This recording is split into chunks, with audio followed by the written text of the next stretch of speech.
Hello everyone, dear student. Today we will start exercise 4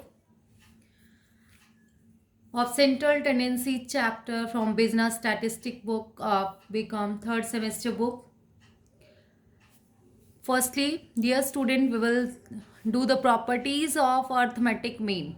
Properties arithmetic mean की कुछ properties हैं, उसको हम करेंगे. Our first property is the sum of the medians of the item from arithmetic mean is always 0. इसने क्या बोला है, अगर हम जो हमारे पास आइटम्स गिवन होते हैं उनका मीन निकालें, मीन निकालने के बाद माइनस कर दें और उसका फिर सम करें तो वो हमारा आएगा 0. वो कैसे आएगा, देखिए हमने एक नंबर लिए x, हमने मान लिया 10, 20, 30, 40, 50. इसका हमने सबसे फर्स्ट मीडियन मीन निकाला. मीन का फॉर्मूला होगा sum of observation upon number of observation या समेशन x अपॉन n. इनको प्लस करके 5 से डिवाइड किया तो 30 आ गया. आपने क्या करना है, 10 माइनस 30, सब में से 30 माइनस कर दीजिए. फिर इनका अगर हम सम करेंगे ना, यहाँ से आया -30 और यहाँ से आया 30, 0 आएगा. और ये हमेशा एप्लीकेबल होगा. अगर कोई क्वेश्चन भी आता है sum of deviation of item from arithmetic mean, that answer will be 0. तो summation x minus x bar is equal to 0. This is our first property. Now second property is the sum of the square deviation of the item from arithmetic mean is minimum. देखो इसने बोला है अगर हमने ये number लिया है, एक तो हम x में से x बार जो हमने ऊपर किया है ये माइनस करके फिर स्क्वायर करें, फिर उसका सम निकालें, या फिर हम किसी को उसका जो नंबर लेना है अगर हमने उसमें एज्यूम मीन लेट किया है वो मीन माइनस करे और फिर उसका स्क्वायर करे, तो वो उसने बोला है कि जो x माइनस एक्स बार होगा वो हमेशा ही मिनिमम आएगा. वो कैसे, देखो हमने ये नंबर लिया 3, 4, 5, 6, 7, ये हमारे पास नंबर है. फिर हमने इसका मीन निकाला, ये समेशन x करके आ रहा है 25. इनका सम n आपके पास 5 है, x बार आ गया 5. सब 3 minus 5 -2, 4 minus 5 -1, 5 minus 5 0, 6 minus 1 5 1, 7 minus 2 7 minus 5 2, sorry. तो इनका स्क्वायर करो, 2 का स्क्वायर 4, 1 का स्क्वायर 1, 0 का 0, 1 का स्क्वायर 1, 2 का स्क्वायर 4. इनको प्लस करके आया 10. लेकिन हमने इसमें से लेट कर लिया, x में से ही हमेशा एज्यूम मीन लेट करते हैं कोई भी. मैंने इसको मान लिया a, ठीक है. 4 को एज्यूम कर लिया हमने कि मीन इज 4, तो x माइनस 4, सब में से 3 minus 4 -1, 4 minus 4 0, 5 minus 1 4 1, 6 minus 4 2, 7 minus 4 3. फिर उनका स्क्वायर करो, 1 का स्क्वायर 1, 0 1 4 9. इनका समेशन जब किया ये आया 15 और इसका आया था 10. तो इट मीन्स क्या हो गया, summation x minus x bar whole square is less than summation of the x minus a का whole square. Now the third property is combined mean. जो मेन प्रॉपर्टी थी वो हमारी फर्स्ट और सेकेंड ही थी. अब थर्ड प्रॉपर्टी है कंबाइंड मीन. कंबाइंड मीन आप कैसे निकालेंगे वो हम लास्ट एक्सरसाइज में भी कर चुके हैं. n1 x1 bar plus n2 x2 bar upon n1 plus n2. अगर 2 ऑब्जर्वेशन है, अगर 3 है तो n1 x1 bar plus n2 x2 bar plus n3 x3 bar upon में n1 plus n2 plus n3. Now the property fourth is arithmetic mean is affected by change of origin and scale. ये तो बिल्कुल true है. Arithmetic mean हमारा change of origin और subtraction scale दोनों से change होता है. अब ओरिजिन का मीनिंग होता है डियर स्टूडेंट, ओरिजिन मतलब एडिशन एंड सब्ट्रैक्शन कि प्लस माइनस से भी चेंज होता है, और स्केल का मीनिंग इसमें होता है मल्टीप्लाई एंड डिवाइड. अब कैसे होगा, अगर आपके पास कोई ऑब्जर्वेशन है और उसका मीन आपको गिवन है, मान लो मीन 20 गिवन है और उसने कहा कि each observation increase by 2, then find the new mean. The new mean will be 22. ठीक है, तो आपके पास ये ऑब्जर्वेशन है 10 20 30 40 50. हमने इसका मीन निकाला, वो आ गया 30. अब इसने कहा अगर हम इसमें 2 ऐड कर दे, इसका ओरिजिन ले रहे हैं हम, 2 ऐड कर दे, तो 10 में 2 ऐड किया 12, 20 में 22, 30 में ऐड किया 32, 40 में किया 42, 50 में किया 52। ऐड करने के बाद समेशन एक्स आ गया हमारे पास इन सब का सम 160, एन आपके पास नंबर ऑफ ऑब्जर्वेशन है 5, डिवाइड कर दिया 32। देखो 30 में 2 ऐड हो गया, मीनिंग सीधा सीधा यही है, अगर हम इसमें ईच ऑब्जर्वेशन में कुछ ऐड करेंगे तो हमारे लास्ट में मीन में भी ऐड हो जाएगा। और ऐसे ही अगर ईच ऑब्जर्वेशन में से माइनस करेंगे, ईच की बात है कि जितनी है उसमें से ही माइनस कर रहे हैं, अगर हम ओनली 2 में से कर रहे हैं तब ये एप्लीकेबल नहीं होगा, या ओनली 4 में से कर रहे हैं, 5th वाले को छोड़ रहे हैं, किसी एक को छोड़ दिया, तब भी ये एप्लीकेबल नहीं होगा। तो आपने माइनस कर दिया 10 - 2 8, ये माइनस कर दिया, इसका समेशन 140, नंबर ऑब्जर्वेशन 5, और ये आ गया सोल्व करके 28। ऐसे ही अगर मल्टीप्लाई करेंगे सारी ऑब्जर्वेशन को तो हमारा मीन मल्टीप्लाई, जैसे 2 से मल्टीप्लाई किया तो ये 2 से मल्टीप्लाई हो गया, 32 जा 60, 2 से डिवाइड किया तो आंसर भी 2 से डिवाइड हो जाएगा। लेकिन एक बात ध्यान रखनी है, ईच ऑब्जर्वेशन पे होना चाहिए सब कुछ। Now the property 5th is the product of arithmetic mean and number of item on which item is based is equal to the sum of all given item। ये तो बिल्कुल सिंपल है, हम कर चुके हैं। अर्थमेटिक मीन का और नंबर का किसके इक्वल होगा, अगर हम मल्टीप्लाई कर दे एक्स बार इंटू एन, वो समेशन एक्स के इक्वल आएगा, वही x bar is equal to summation x upon n. Summation x किसके इक्वल होगा, इसने बोला कि प्रोडक्ट ऑफ अर्थमेटिक मीन, देखो arithmetic mean and number of item on which mean is based is equal to the sum of given item, ये sum of given item के equal होगा।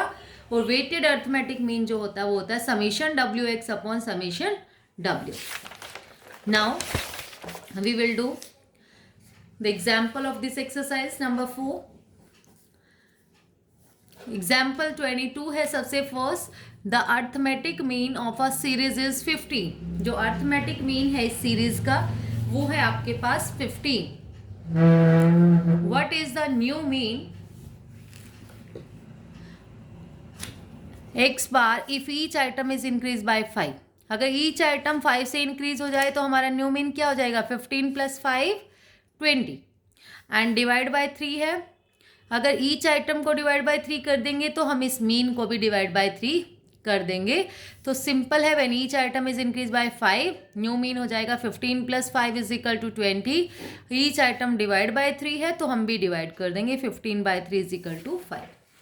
Now the example number 23 is, if the average salary of the firm is 400, average means mean, हमें given है 400, number of worker है 60, total salary bill आपको बताना है। ये लास्ट वाली प्रॉपर्टी थी, प्रॉपर्टी नंबर 5, हम डायरेक्ट भी निकाल सकते थे। अगर टोटल सम निकालना है तो mean into number of item, तो हमने एक्स बार का फॉर्मूला लगा लिया, summation x upon n, x bar की वैल्यू है 400, summation x upon number of worker 60, multiply कर दिया, 24,000 is the total salary bill. Now example number 24 simple है वैसे बहुत ही। अगर अर्थमेटिक मीन आपके पास 28 गिवन है, resultant mean means new mean क्या होगा, if each item of the series in increase by 3। अगर ईच आइटम इंक्रीज हो जाए 3 से तो क्या होगा, 28 में 3 प्लस कर दोगे, आप भी इंक्रीज कर दोगे 31। डिक्रीज बाय 3 है, 5 है तो आप भी डिक्रीज बाय 5 कर दोगे, 28 - 5 23। डिवाइड बाय 4 है तो आप भी क्या कर दोगे, 28 divide by 4, 28 divide by 4 7। Multiplied by 10 है तो आप भी मल्टीप्लाई कर देंगे, 28 into 10 280। Now the example number 25 is, prove that summation x minus x bar is equal to 0। ये हमें प्रूव करना है, वैसे हम कोई एग्जाम्पल लेके भी इसको प्रूव कर सकते हैं, बट इसमें क्या करना है, summation x minus x bar is equal to summation x minus, दोनों के साथ ये समेशन ओपन कर दिया, इसके साथ भी इसके साथ भी, ठीक है। समेशन एक्स तो एज इट इज है, लेकिन जब एक्स बार के साथ समेशन लग गया हमारे पास एक्स बार के साथ, ठीक है, तो इसका मतलब क्या होगा, एन एक्स बार, इसको हम लिखेंगे एन एक्स बार। अगर आप देखना चाहो आप यहां से भी कर सकते हैं, हम इसको एन एक्स बार के इक्वल हो जाएगा हमारा ये। तो समेशन एक्स किसके इक्वल है, ये वाला समेशन एक्स। हम फॉर्मूला अगर लगाएं x bar is equal to summation x upon n, cross multiply कर दो, summation x is equal to n x bar, n x bar, ये भी एन एक्स बार था, ये कट होके 0 आ गया।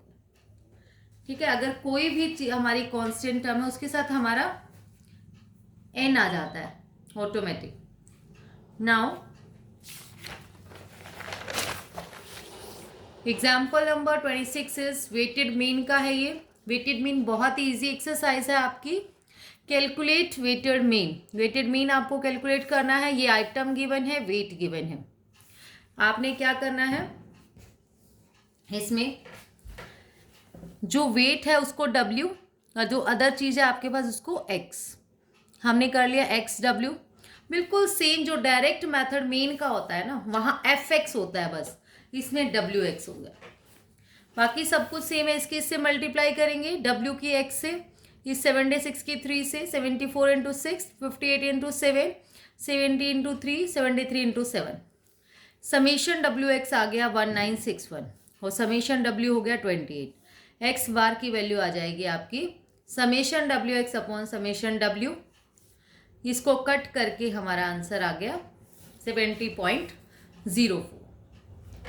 Now the question number example number 27 is a student obtain 60 marks in English. एक student के 60 मार्क्स इंग्लिश में आए हैं, 75 हिंदी में, 63 मैथ्स में and 59 in eco and 55 in statistic. Calculate the weighted mean of marks if weights are respectively 2, 1, 5, 5, 3। देखो weights given है हमें, अगर वेट गिवन है तो दूसरे वाले मार्क्स क्या हो गए आपके। वैसे भी इसने वेटेड मीन ऑफ मार्क्स पूछा है, जिसका पूछेंगे वो एक्स होगा। ठीक है, एक्स आपके पास आ गया 60, 63, 59, 55, ठीक है, और 55। अब ये चीज़ आप इसमें भी कर सकते हैं, यहाँ सब्जेक्ट लिखना चाहो सब्जेक्ट भी राइट कर सकते हैं। किस सब्जेक्ट का है ये, first English, then Hindi, maths, eco and stats. ठीक है, इसकी फिर WX से मल्टीप्लाई कर दीजिए, x इंटू डब्ल्यू, फिर समेशन निकाला 970 आया, समेशन W 16 आया, 970 अपॉन 60, इसको सोल्व करके आ गया 60.63। Now the example number 28 is a candidate secured 52% marks in English, 40% marks in history, 82% in geo, 27% in maths and 71 in social science. It is agreed to give double weightage to history. उसने कहा, वो agree हो गए कि history को double weightage दो, triple weightage दो maths को as compare to other subject. Find the weighted mean, और वेटेड मीन हमें फाइंड आउट करना है। ये हमारे पास सब्जेक्ट्स हैं English, Hindi, history, geo, maths, social. इसके मार्क्स कितने आए, इनके 52, फिर इसके हिस्ट्री के 40, 82, 27, 71, ये आ गए। मीन क्या है, उसने कहा वेटेज किसको देनी है, डबल वेटेज देनी है हिस्ट्री को। अगर बाकी सब्जेक्ट को 1 दे रहे हैं तो हिस्ट्री को दीजिए 2, ट्रिपल देनी है मैथ को, और मैथ को दे दीजिए 3, बाकी सबको 1, 1, 1। तो वेट बन गया आपके पास, W की x से मल्टीप्लाई कीजिए, समेशन WX आ जाएगा आपके पास। तो समेशन WX आ गया 360, समेशन W है 8, x बार आप सिंपली फाइंड आउट कर देंगे, summation WX upon summation W। हाँ, हर बार फॉर्मूला लगाना ना भूले, फॉर्मूले से ज़्यादा क्लैरिटी रहती है। 366 डिवाइड बाई 8, इसको सोल्व करके आया 45.575। Now the example number, now we will start our exercise. Example number 29 is, इसी बुक में से देख लीजिए एक बार, सिंपल है। Comment on the performance of student of the 3 universities given below with simple and weighted average. दोनों तरीके से आपको इसको सिंपल सोल्व करना है। अब बॉम्बे का, कैलकाटा, मद्रास, ये आपको गिवन है डाटा। अगर हम ओनली बॉम्बे को उठाएं, बॉम्बे के पास परसेंटेज वो x हो जाएगा, 71, 83, 73, 74, 60 और 66।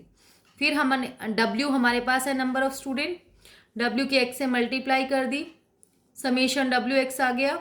ऐसे ही कलकत्ता वालों का कर दिया, फिर मद्रास वालों का, फिर उनका मीन निकाल दीजिए। जिसका हाईएस्ट मीन होगा उनकी ही परफॉर्मेंस ज़्यादा अच्छी मानी जाएगी। Now the exercise fourth is first question, a housewife uses 10 kg of wheat, 20 kg of fuel, 5 kg of sugar and 2 kg of oil. In per kg of these items are respectively 1.5, 0.5, 2.8, 10. Taking quantity used as weight, find out weighted arithmetic mean of the price. Weighted arithmetic mean आपको find out करना है। Wait आपके पास है, wait देखिए आपके पास कितना given है, wait है 20 kg। मैंने W लिखा है, यहाँ ध्यान रखें। अब थोड़ा सा ये ध्यान देना है, हमें अर्थमेटिक मीन किसका फाइंड आउट करना है।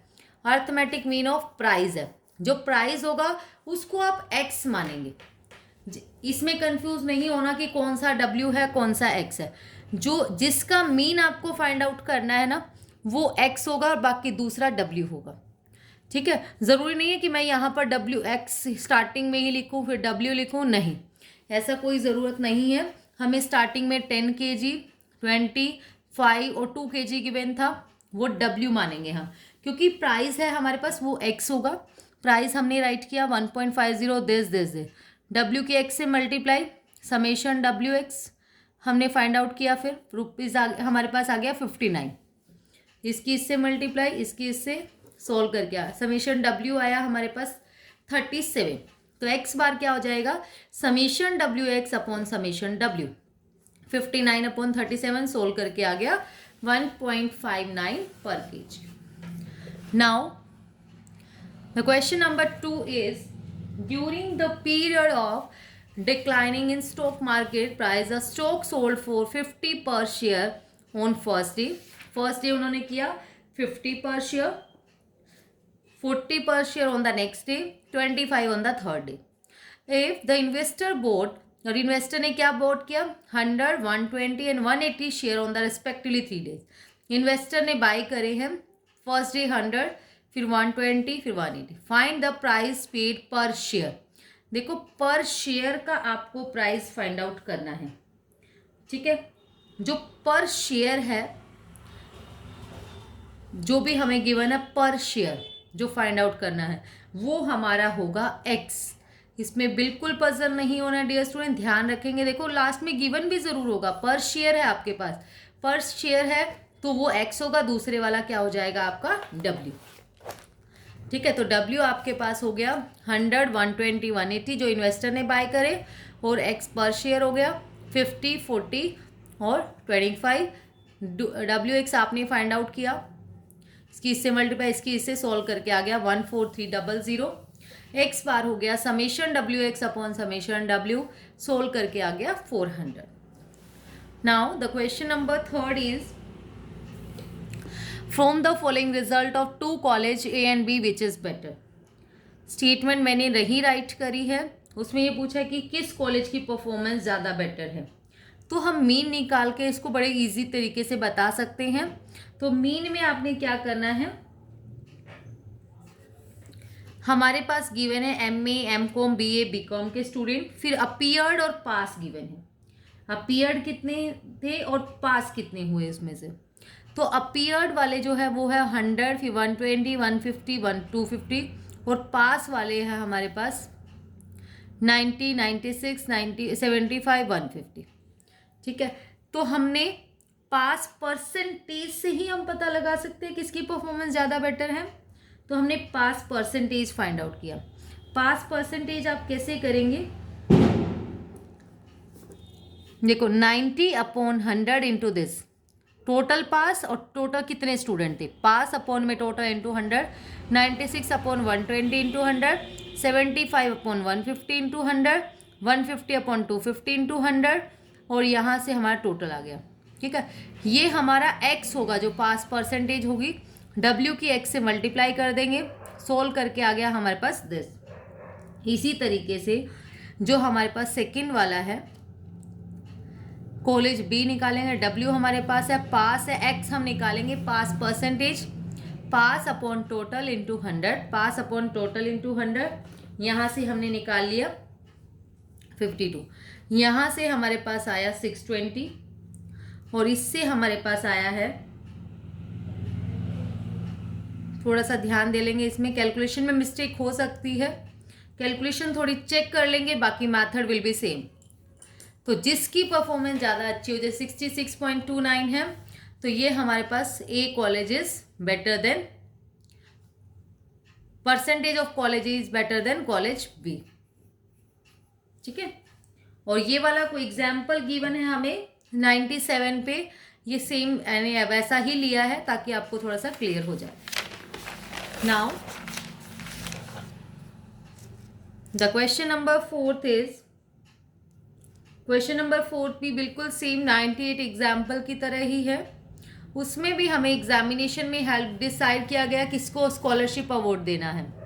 वेरियस सब्जेक्ट की जो वेटेज थी वो डिफरेंट थी। Marks obtain by 3 candidate out of 100 in each subject are given below. 3 candidate, एक ए के, बी के और सी के मार्क्स हमें गिवन है, हमें उनकी परफॉर्मेंस देखनी है। मैंने एग्जाम्पल नंबर 98 ही लिया है यहाँ पे, आप खुद ट्राई करेंगे प्लीज। 3rd और 4th question method will be same. Subject W आपके पास है, एक्स है, W x summation W x आपके आ गया 647 अपॉन समीशन डब्ल्यू 10, इसको सोल्व करके आ गया 64.7। ऐसे ही बी वाले स्टूडेंट का निकालेंगे। बस थोड़ा सा ध्यान क्या देना है, इसमें मैंने चेंज किया थोड़ा सा मैथड। जैसे आपके पास जो वेटेड गिवन है ये 4 3 2 1, ये आपके पास ए बी और सी सबकी अलग अलग, मतलब ए वाले की भी वेटेड यही है, बी की भी और सी की भी। जो वेटेड है वो डब्ल्यू और ये वाले है एक्स, वही मैंने लिया है वेट वाला डब्ल्यू 4 3 2 1। बाकी ए के जो मार्क्स है वो एक्स हो गया, डब्ल्यू एक्स निकाला। फिर हमने बी का निकाल लिया, ऐसे ही सेम। फिर सी का फाइंड आउट किया, उससे जब हमने निकाला उसका मेन, इसका ए का आया 64.7, बी 65.2, सी 64.2। तो किसका हाईएस्ट है 65.2, तो weighted mean of student B is higher, so student B will get the scholarship. That's all about today. Thank you so much dear students. और वीडियो आपको अच्छा लगे, आपके लिए यूजफुल हो, तो प्लीज़ वीडियो को लाइक शेयर एंड सब्सक्राइब ज़रूर करें। Thank you.